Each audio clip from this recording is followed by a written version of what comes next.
안녕하세요. 승산케미TV입니다. 자, 이렇게 4월 6일 시장이 마감되었습니다. 이 코다 차트를 보면 5일선은 잘 지켜주고 있는데 역시 거래한 거래대금이 이렇게 폭발적으로 실리지가 않죠. 물론 조금 나가지긴 하는데 아직 그렇게 힘이 있는 시장은 아니에요. 또한 어제 그려드렸던 코닥 지수에 대한 이 저항대죠. 고점이 이 990포인트. 자, 그럼 이때 저점이 이제 950포인트, 960포인트인데 이 박스권 안에 들어와 있어요. 지수가. 여기부터 여기까지입니다. 그러니까 여기 있는 매물대가 꽤 많아요. 생각보다. 그래서 이 매물대 있는 소화를 하는 과정이 강하지 않기 때문에 좀 지지부진하지만 어제 설명드렸듯이 주가가 추세를 잘 유지는 하고 있는 편이에요. 급락하거나 이럴 상황은 아니고요. 주봉에서 보셔도 아직은 이때 형성된 1월 30일 이때 형성된 오주선 연두색 굵은 게 오주선인데 이 변곡점대를 잘 지지하고 있기 때문에 아직은 위에 있는 거죠. 이 밑으로 내려오면 다시 한번 조정이 크게 들어오는데 945포인트까지 밀릴 수는 있어요. 하지만 아직은 잘 지키고 있습니다. 코스피 차트를 보면 이제 코스닥보다 조금 더 좋아졌어요. 거꾸로. 주봉에서 보시면 이때 2월 달에 형성된 이 중요한 매물대가 있는데 이 친구 이 위에서 놀고 있어요.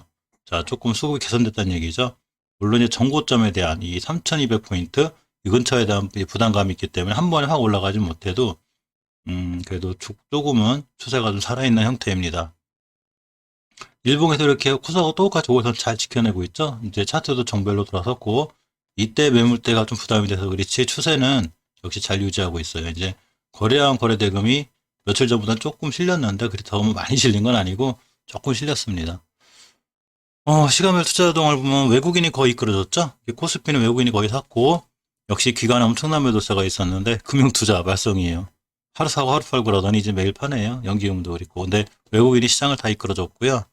코스닥은 거꾸로 개인, 그리고 연기금이 좀 이끌어줬는데 개인이 다 이끌어줬어요. 그렇기 때문에 코스닥 시장이 조금 안 좋아졌는데 개인이 사고 기관도 사고 외국인도 사서 많이 올라갔으면 좋겠는데 한쪽은 팔고 한쪽은 사서 이렇게 되는 특히 개인이 이제 사면 주식 떨어지는 안 좋은 패턴들이 있죠. 어쨌거나 지수에 대한 상황은 아직까지는 뭐 큰 영려를 할 상황은 아닌 것 같아요. 매일 이제 살펴보는 프레스티지 바이오파마하고 바이넥스를 볼 건데요. 자, 프레스티지 바이오파마가 어제 제가 중요한 지지선을 깼다고 그랬죠. 그럼 이제 계속 떨어지고 있는데 지지선이라는 게 이렇게 무서워요. 지지선 한번 깨면 크게 무너지는 게 사실이고요. 바이넥스는 저번에 설명드린 대로 이제 5선 찍으러 오죠. 5선을 이렇게 희한한 거는 5선 돌파하면 안착을 하는데 꼭 5선 한번 찍고 나가는 현상이 있어요. 근데 그 5선까지 깨게 되면 위험하기 때문에 이런 상황에 관해서도 한번 살펴볼 수 있는 시간 갖도록 하겠습니다. 자, 먼저 프레스티지 바이오파마를 보면 매일 영상을 찍어드리는데 좀 걱정이 돼요. 3월 8일 날 형성된 저점인 27,500원대를 이탈하는 바람에 이 자리를 어떻게 사수했으면 좋았는데 자, 이탈하는 바람에 오늘 또 무너졌죠. 이제는 상장했을 때 최고 저가가 얼마냐면 24,200원 여기까지 지금 바라보게 생겼어요. 굉장히 위험한데 이 월봉에서도 보면 깨짜리 다 깨고 내렸죠. 새로운 지지선을 다시 찾아야 될 정도로 떨어지고 있어요. 그래서 보시면 상장했을 최고 저가가 24,200원이에요. 여기까지 내려올 수 있어서 상당히 위험한 상황이고요. 지금은 어제 설명드린 대로 아무것도 안 하시는 게 좋아요. 물론 어제까지 제 영상은 참고사항이고요. 그냥 이렇게 참고만 하시면 좋은데 물론 내일에도 반등해서 오늘의 저점이 최고 저점이 될 수도 있어요. 반등을 해서 이때 물 탔으면 좋았을 걸 할 수도 있지만 주식은 어쨌거나 그렇게 반등한다 하더라도 이렇게 이제 급하게 반등한다 하더라도 반드시 또 눌림목을 주기 때문에 눌림목을 주고 추세 전환할 때 주식을 매수하는 게 제일 좋고 최소한 21선 이 굵게 거드린 이 황금일선이 21선인데 21선을 돌파하고 안착할 때 사는 게 좋을 것 같아요. 지금은 바닥이 어딘지 모를 정도로 떨어지고 있기 때문에 위험한 상황이고요. 주봉에서 제가 항상 이 강조하는 게 65주선이죠. 이렇게 보시면 녹색 선으로 그은 게 5주선인데 5주선을 반드시 돌파해야 돼요. 돌파 안착을 해야 추세가 더 이상 무너지지 않고 우리 그만 끝낼래가 되는데 지금 주봉 5선 돌파한 적이 한 번도 없죠. 이때 3월 5일 날 이탈하기 시작해가지고 3월 19일 날 돌파하는 칙 해놓고 또 떨어지고 그리고 5주선 맞고 계속 떨어지고 있죠. 추세가 우하향으로 지금 계속 가고 있다는 얘기예요. 자, 안에 이제 내시경이 60분봉차 내시경이라고 그랬죠. 이렇게 보시면 이게 이제 60분봉이다 보니까 봉 하나가 이제 1시간짜리인데 봉 하나가 이제 1시간이죠. 60분봉짜리니까 어제 이제 며칠 전 영상 찍으면서 이 내시경으로 봐도 이 가격대를 이탈하지 않는 게 엄청 중요하다고 그랬는데 또 깼죠. 어제. 그래서 또 밀렸죠.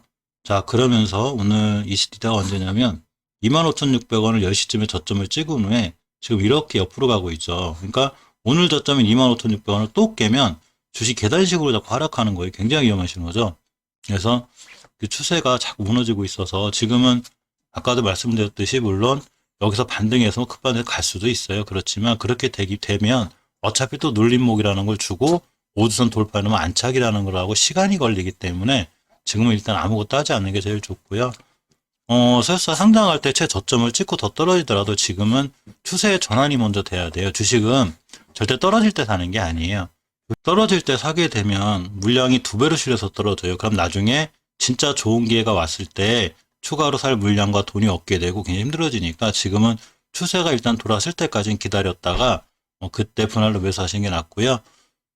아니면 만약에 이제 마음이 급하거나 그렇게 될 때는 좀 장기적으로 길게 가져가겠다. 이 종목이 좋아 보인다 그러면 계획을 좀 길게 세우고 1년 정도 이렇게 세워서 한 달 조금씩 매수해서 그것도 추세가 돌아섰을 때 이렇게 해서 복구하시는 게 좋을 것 같고 신규로 매수하실 분들 프레스티지 바이오팜 신규로 매수하실 분들도 지금 섣불리 들어가는 게 아니라 추세의 전환이 확정이 되는 21선 돌파 안착 그래서 다시 다중바닥을 잘 그려야 돼요.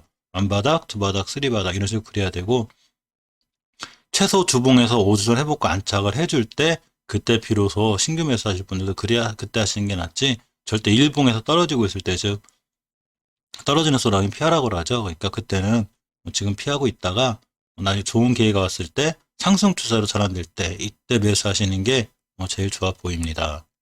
자, 다음 바이넥스를 볼 건데요.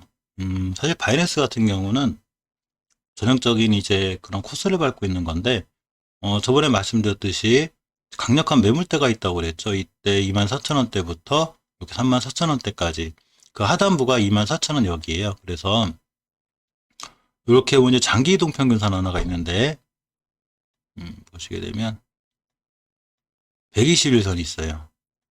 장기 이동 평균선이겠죠. 5일선, 11선, 21선보다는 그래서 이 장기 이동 평균선 밑에 있다는 얘기는 주식이 흐름이 약간 깨진 분위기지만 자, 요 주식이 121선 돌파하고 안착할 때가 중요한 또 매수 타이밍이 돼요. 지금 주식 무너지고 있지만 매물대 맞고 떨어진 거죠. 당연히 이때 원체 빠르게 급락을 했기 때문에 이때 못 나오신 분들이나 이런 거에 대한 물량 부담이 있어요.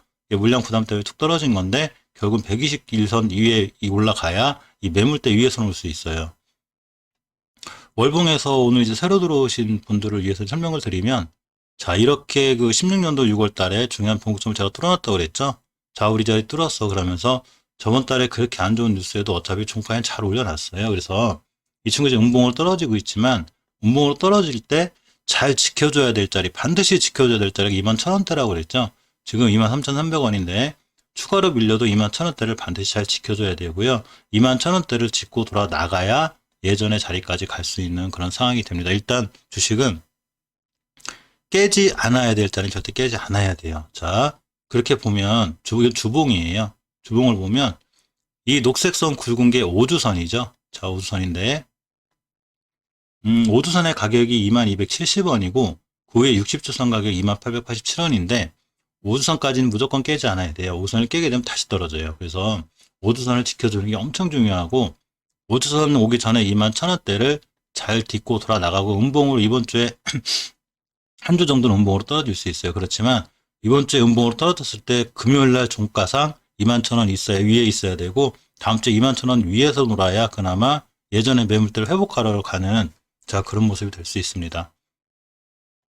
이 바이넥스는 이 CMO에 관해서 이 큰 이슈가 있고 그러고 실제로 성장 가능성이 좋은 회사인 건 맞아요. 근데 저번에 그 큰 악재 때문에 주식은 그런 게 있어요. 제가 하나 뉴스 얘기를 하죠.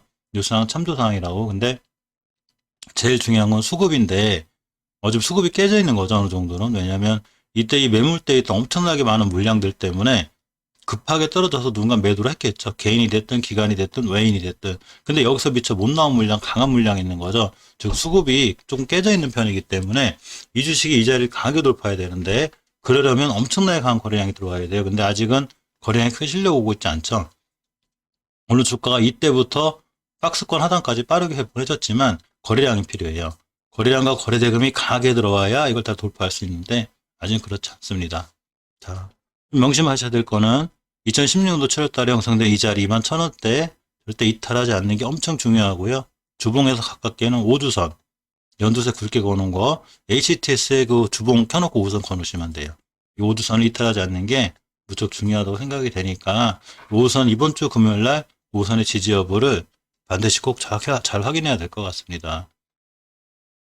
자, 이상 오늘 시황 정리하고요. 프레디티즈 바이오파마 바이렉스가 살펴보았습니다. 감사합니다.